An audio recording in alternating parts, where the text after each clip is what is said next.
नमस्कार इंडिया का नमस्कार करें स्वीकार। चर्चा शायद वहीं से शुरू की जाए जहां कल छोड़ा था, जब किसानों की वार्ता चल रही थी केंद्रीय मंत्रिमंडल से या मंत्रियों से।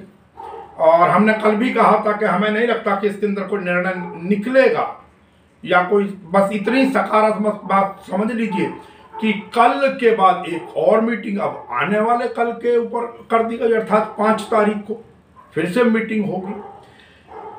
अब कितनी मीटिंग खींचेगी, या तो इसमें सरकार की एक पॉलिसी ये हो सकती है कि आंदोलन को जितना लंबा खींचा जाए उतना बेहतर है। अब लंबा खींचने के अंदर है क्या, क्योंकि ये किसान संपन्न भी है बहुत सारे, इसमें कुछ दिक्कत ज्यादा इनको खान की, पान की, कमाई की और कोई दिक्कतें नहीं है। नुकसान तो होता है, इसमें कोई दो राय नहीं है, लेकिन इनके कारण है क्या, क्योंकि शादी ब्याह का सीजन चला हुआ है, कोई बीमार है, कुछ है, तो लोगों को किसी को देखने जाना है, कुछ दिक्कतें होने लगती हैं। तो उन दिक्कतों के माध्यम से आंदोलन को बदनाम कराया जाए कि भाई देखिए हमने तो सारी चीजें ठीक कर रखी हैं, ये जो भी आपको समस्या फेस करनी पड़ रही है वो इन किसानों के आंदोलन के कारण करनी पड़ रही है। अब क्योंकि मीडिया अर्थात गोदी मीडिया जिसको आजकल कहा जाता है, वो अपना उसमें कुछ भी चर्चा करा दीजिए। 2.5-3 रुपए वाले ट्विटर पर सुबह से शाम तक कुछ ना कुछ करते रहते हैं, कहते रहते हैं। वहां से इस प्रकार की चर्चाओं का एक बाजार गर्म किया जाए, इनको फिर आतंकवाद से जोड़ा जाए, इनको खालिस्तान से जोड़ा जाए। कल तक तो आपको नहीं लगता था, जब ये हमारे खिलाड़ी अवार्ड लाते थे अंतरराष्ट्रीय स्तर पर, हॉकी में जिताकर आपको लाते थे, तीरंदाजी में लाते थे, तब तक तो आपको अपने लगते थे। आज आपको आतंकी लगने लगे, आज आपको वो खालिस्तानी लगने लगे, आज आपको वो पाकिस्तान प्रेमी लगने लगे। और ये लगवाया जाएगा, क्योंकि बहुत सारे, मैं तो स्पष्ट कहता हूं, बहुत सारे बुद्धिहीन भी हैं जो बिना तर्क वितर्क के, बिना सोचे समझे उसी किसी भी चीज को फॉलो करने लगते हैं। आज आपको परेशानी हो रही है, मैं मानता हूं होती है परेशानी, इसमें कोई दो राय नहीं है, लेकिन बेहतर होगा आज परेशानी झेल लें, दूध की, पानी की, कुछ महंगाई की, बजाय इसके कि कल को हमारे किसानों, हमारा अन्नदाता और सब कहीं ना कहीं एक दूसरे से रिलेटेड होते हैं। कहीं हमको उसी सामंती प्रथा, उसी गुलामी प्रथा की, उसी जमींदारी प्रथा, मतलब जो जमींदारों के गुलाम बना लिया जाया करता था गरीब किसानों को, उसी ओर धकेलने का तो प्रयास नहीं है, जाने हो या अनजाने हो। अब इसमें अनजाने नहीं कह सकते। इसके अंदर आज की परेशानी आपको याद है, 2016 की परेशानी याद नहीं है, जबकि सबको मालूम है कि हिंदू परंपराओं के अंदर देवउठनी एकादशी का सबसे बड़ा साया होता है शादियों का, और अष्टमी के दिन अर्थात एग्जैक्टली 3 दिन पहले आपने कर दिया। जिसको तैयारियों में बच्चे की, अपनी बेटी की शादी, बेटे की शादी की खुशियों में जो व्यक्ति लगा हुआ था, वो कहां लग गया?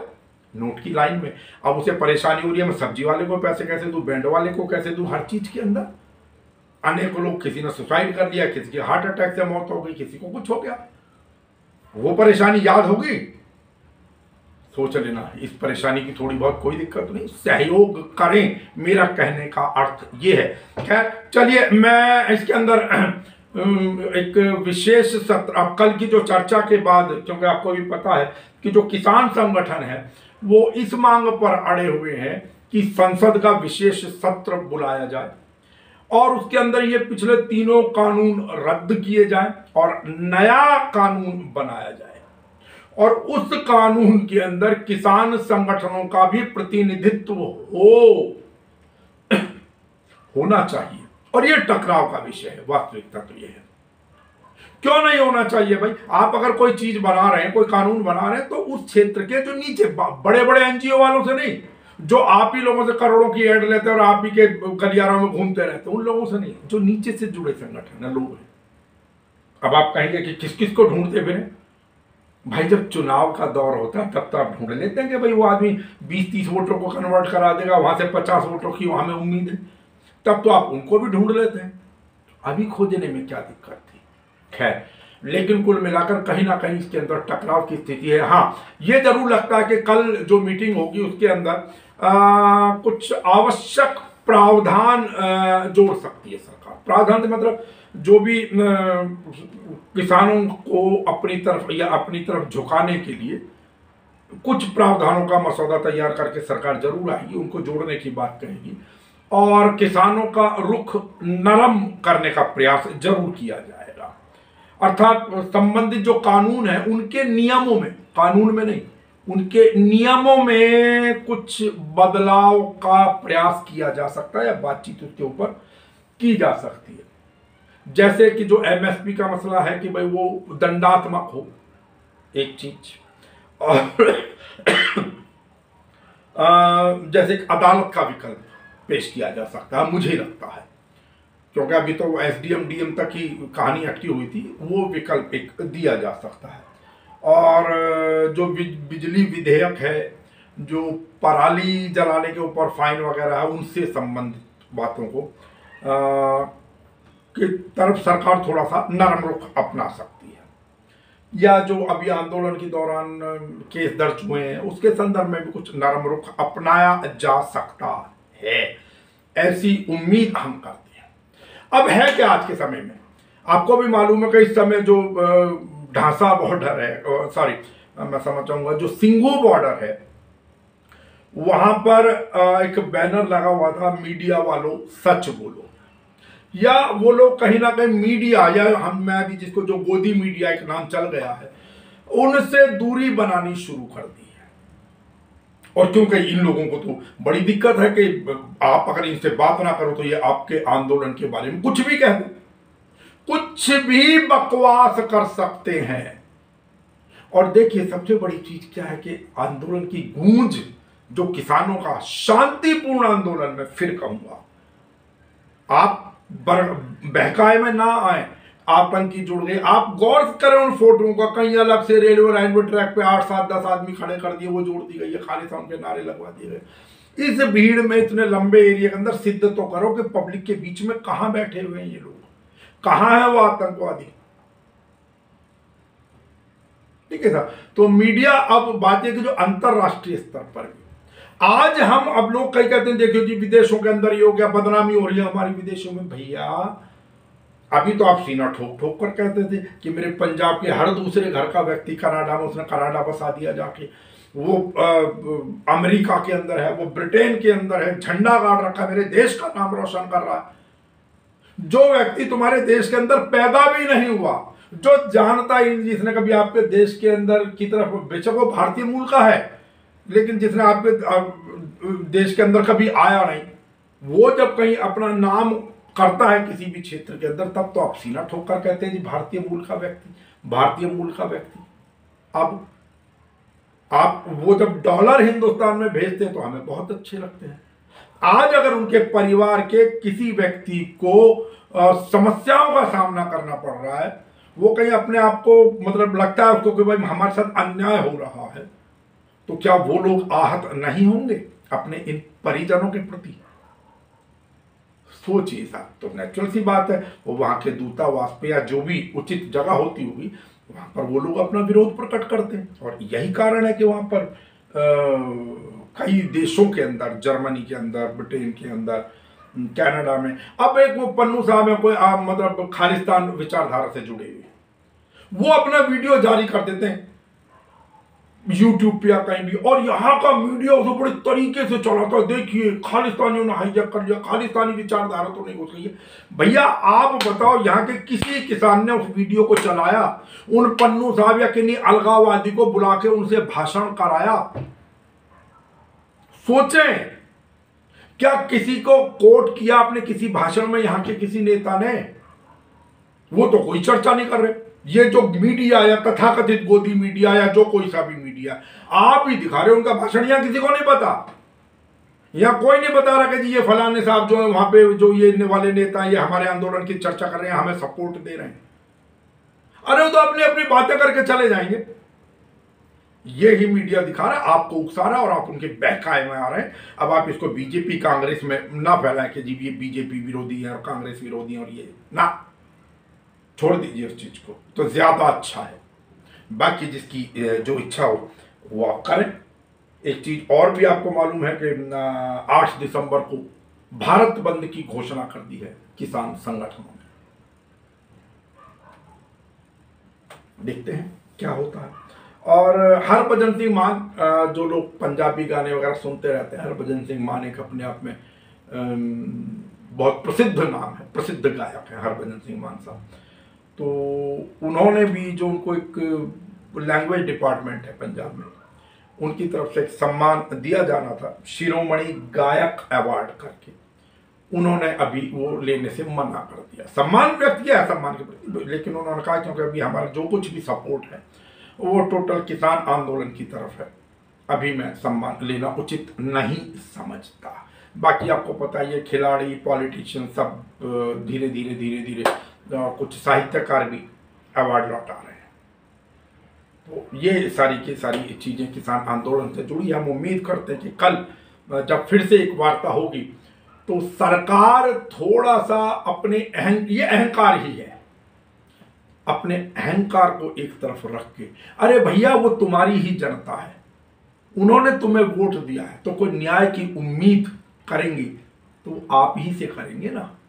आप जिन कुछ सरमाएदारों के लिए, 5, 7, 8 सरमाएदारों के लिए ये सारी की सारी फील्डिंग सजाने का प्रयास कर रहे हैं, उन्होंने तो शायद वोट देने गए भी नहीं, अगर गए होंगे तो उन 5, 7, 10 वोटों से आप नहीं जीते, जीते इन्हीं किसानों की तरफ से, जो कल तक आपके गुणगान करते नहीं थक रहे थे। आज भी वो कोई आपसे विरोध नहीं कर रहे हैं, वो तो सीधी सी अपना एक गुहार आपके सामने लगा रहे हैं। अब आप जैसे अमित शाह जी ने एक बड़ा दिल दिखाते हुए आमंत्रण दिया था कि आइए बातचीत करें, लेकिन बातचीत अगर बेहतर होता कि खोले दिल से होती। कहते हैं ना कि इश्क एक तरफा हो तो सजा देता है, और इश्क दोनों तरफ से हो तो मजा देता है।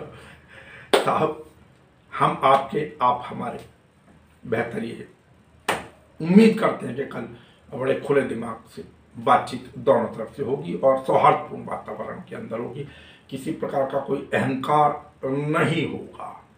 अब उसी अहंकार मैंने शब्द का क्यों प्रयोग किया, देखिए इस समय वो मेरठ की तरफ एक कहावत हुआ करती है कि देवी दिन काटे और भगत पर्चे बांटे।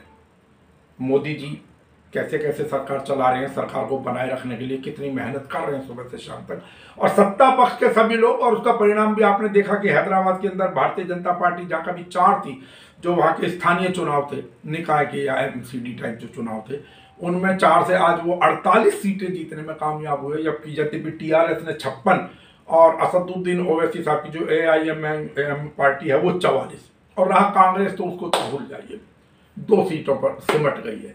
यह नेचुरली कहीं ना कहीं बड़े बड़े नेता जो भारतीय जनता पार्टी के गए उन्हीं का प्रयास था, और सफलता के लिए शुभकामनाएं। हालांकि वहीं जो नागपुर में जो MLC के चुनाव थे, जो विधान परिषद के चुनाव थे, उनमें से 6 में से 5 सीटें वो शिवसेना, कांग्रेस, NCP गठबंधन को मिली है, और 1 सीट भारतीय जनता पार्टी को मिली है। तो मैं जो कह रहा था, ये लोग कितने प्रयास करते हैं, लेकिन आज जो एक आपके सामने एक वीडियो आ रहा है उसके अंदर, और बड़ा दुखद वीडियो है, मैं तो कहूं कि बताया तो ये जा रहा है कि वहां के MLA साहब भी थे, उनके सामने भारतीय जनता पार्टी के एक नेताजी हैं, प्रदीप सरावगी, ये नाम इनका बताया जा रहा है, और वो बुरी तरीके से जो उनका व्यवहार है, पीटना भी बताया जा रहा है, बुरी तरीके से पीटा, लेकिन वीडियो में धक्का देते और बाकी चीजें नजर आ रही हैं उसके अंदर। और किसको या मार पिटाई की गई तो किन के साथ की गई, superintendent of police Jhansi city, Jhansi शहर के SP विवेक त्रिपाठी जी के साथ। अब आप खुद सोचिए, ये अहंकार नहीं तो और क्या है। उत्तर प्रदेश में श्यामा, आपको याद होगा, वहां के इंस्पेक्टर सुबोध, उनकी किस प्रकार हत्या कर दी गई थी, और जमानत के बाद जब वो सज्जन बाहर आते हैं, अब सज्जन शब्द निकल जाता है इन लोगों के लिए, सज्जनता तो सज्जनता ही तो क्या है, लेकिन जब बाहर आते हैं तो उनका किस प्रकार स्वागत किया जाता है, और यही पोजीशन इनके साथ हो रही है। देखते हैं कोई कार्रवाई, मतलब कार्रवाई तो होगी, लेकिन वो खाना पूर्ति वाली कार्रवाई होगी, कोई, मुझे तो नहीं लगता कि कोई स्ट्रिक्ट, कोई सख्त कार्रवाई हो, जबकि संदेश देना चाहिए योगी जी को, सख्त कार्रवाई करके ऐसे नेताओं के विरुद्ध एक, मैं तो कहूँ कि तरीके का संदेश जाना चाहिए। और साथ ही एक चीज में और चर्चा, आपको भी याद होगा पीछे जब ये कोविड का दौर चला था, हमने खूब तालियां भी बजी, थालियां भी बजी, शायद हो सकता है कोविड भाग गया हो ताली थाली के कारण ही कंट्रोल में हो, और मोबाइल की टॉर्च भी जली, दीपक भी जले, सारी चीज़ें हुई। और जो हमारे स्वास्थ्यकर्मी थे उनको वॉरियर बताया गया था, वॉरियर्स, योद्धा, उन योद्धाओं के ऊपर पुष्प वर्षा भी की गई। लेकिन बदकिस्मती से आज एक वीडियो आ रहा है जो मध्य प्रदेश भोपाल का है, और वहाँ पर स्वास्थ्य कर्मियों के ऊपर पुलिस का लाठीचार्ज इन योद्धाओं के ऊपर। खैर चलिए साहब, दुनिया है, अपने अपने रंग हैं। कुल मिलाकर आप अपने स्वास्थ्य का ध्यान जरूर रखें। मैं इसमें वो चर्चा करनी कभी नहीं भूलूंगा, माता शूलिनी देवी मंदिर हिमाचल प्रदेश सोलन की, जहां पर शास्त्र सम्मत जानकारी देने की कीमत वहां के पुरोहितों को अपना सम्मान गंवा कर करनी पड़ी, अपनी बेइज्जती सार्वजनिक रूप से बेइज्जती कराकर करनी पड़ी। और बेइज्जती करने वाली भी एक IAS अधिकारी महोदय, और कोई नहीं, हिंदू शासन के अंदर जो हिंदू कहते हैं हम नहीं भागते हैं। कोई सुनवाई नहीं हुई है साहब, हमने कहा ना गांधारी बने बैठे हैं। जिसका पुलिस के दो रूप देख लीजिए, एक विवेक त्रिपाठी जी हैं जिनके साथ जो भी मतलब हम उस की बिल्कुल निंदा करते और कहते हैं दंड दिया जाना चाहिए, ऐसे नेता हो या कोई भी हो। और दूसरी तरफ ये IAS महोदया का बर्ताव आप देख, जो कुछ भी है, ये सारी चीजें आपके सामने हैं।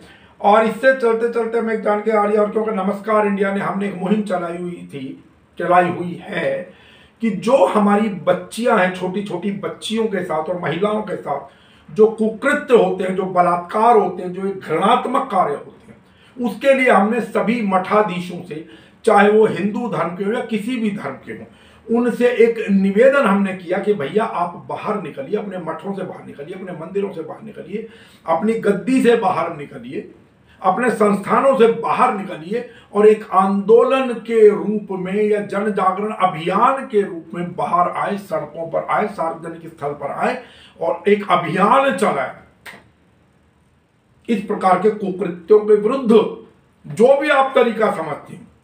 और हमने इसीलिए हमारी बात हुई इस्कॉन मंदिर के अंदर, हम गए, वहां के मुख्य प्रचारक महोदय, उनसे बात करने के बाद भी हमने जब कहा, तो पहली बात तो ये कि उनकी नजरों में शायद बलात्कार बच्चियों के साथ या महिलाओं के साथ, शायद हमें तो उनकी बातचीत से ऐसे लगा कि कोई बहुत ज्यादा चिंता का विषय नहीं होगा, निंदा का विषय नहीं। आप बात उनकी सुन ही रहे हैं, उनकी बात से आप अंदाजा लगा।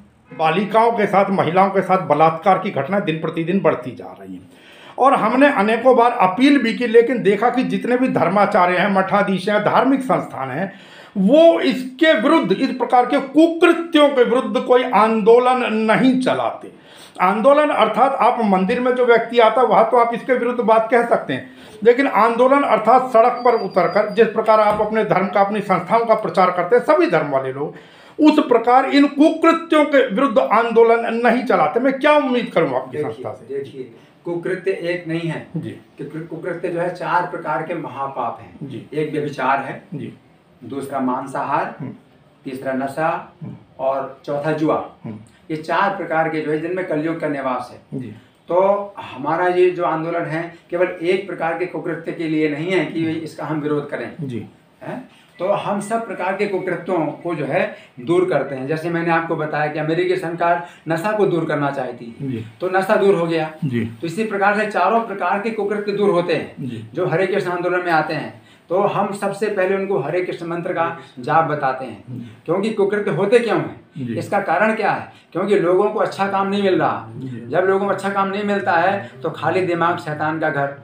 तो सबसे पहले तो यह है कि हम अच्छा काम उनको देते हैं कि हरे कृष्ण का जाप करो।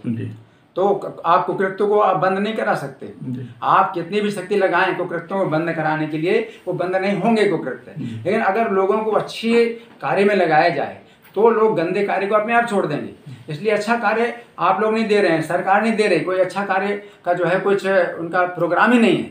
तो हम अच्छा कार्य जब देते हैं तो गंदे कार्य केवल एक कुकृत्य नहीं, व्यभिचार या बलात्कार एक ये नहीं है, सब प्रकार के कुकृत्य दूर होते हैं।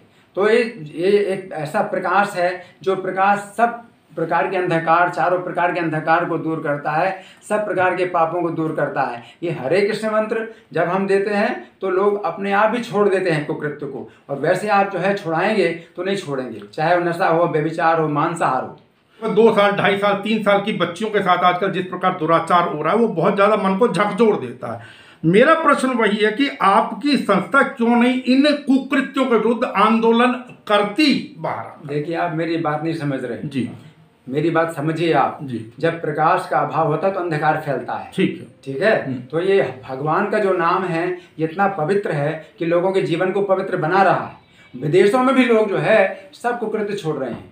आप जो है समझ नहीं रहे इस बात को, और आप जो है आंखें नहीं खोल रहे हैं। आप आंखें खोल के देखिए, पूरी दुनिया में ये चारों प्रकार के कुकृत्य लोग छोड़ रहे हैं और बड़ी आसानी से छोड़ रहे हैं।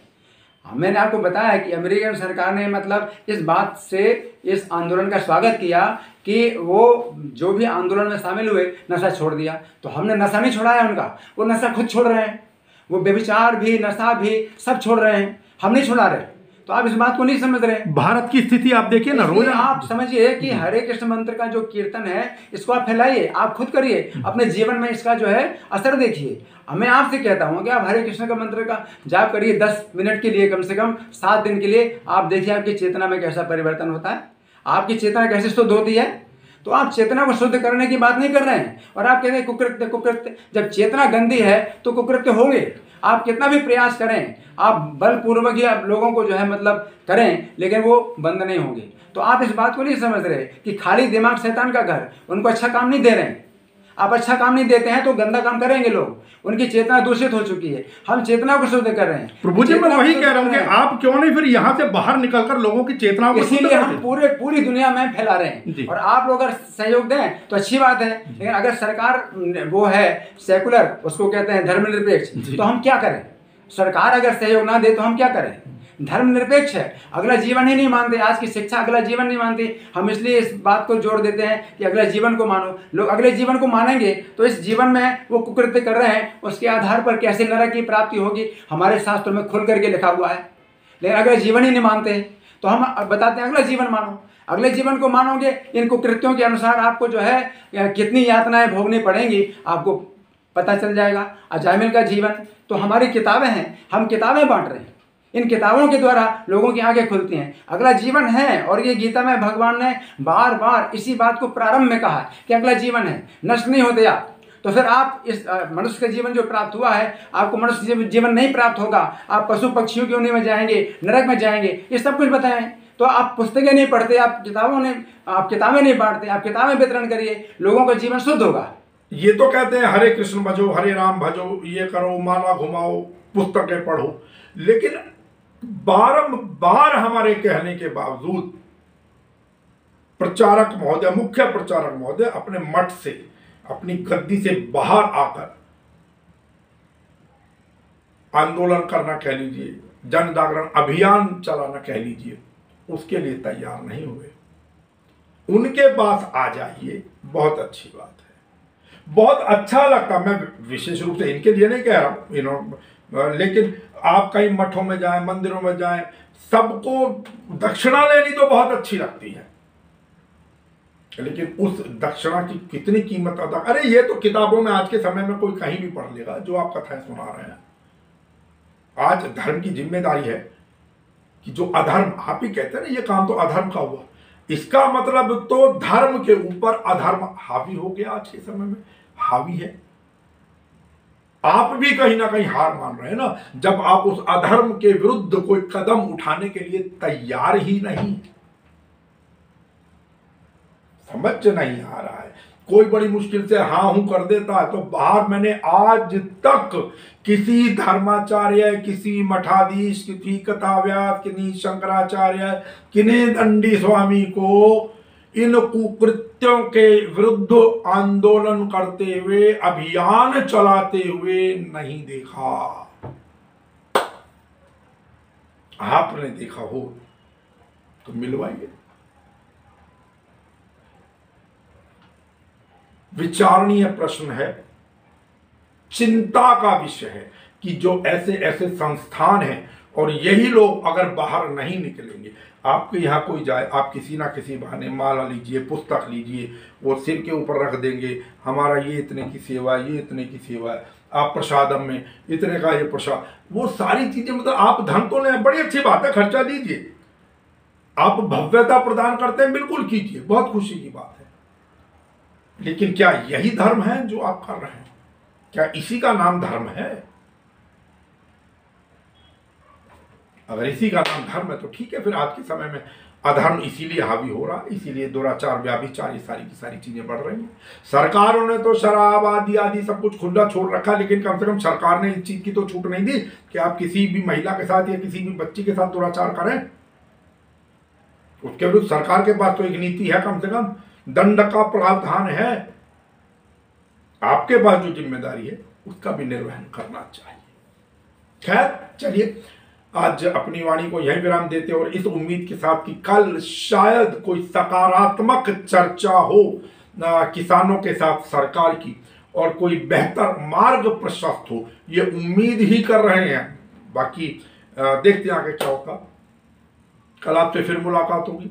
अपने स्वास्थ्य का ध्यान रखें, मास्क के बिना बिल्कुल ना निकलें और दूरी बनाने का प्रयास करें। नमस्कार।